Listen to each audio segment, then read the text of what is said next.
نحمدہ و نصلی و نسلم علی رسولہ الکریم۔ آپ کے پوچھے گئے سوالات کے جواب۔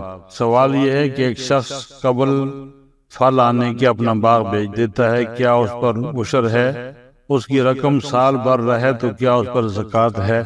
تو جواب اس کا یہ ہے کہ پھل آنے سے قبل باغ بیچ دینا جائز نہیں ہے، اور اگر یہ مراد ہے کہ باغ کی زمین ماں باغ کے کرائے پر دے دی تو صحیح ہے۔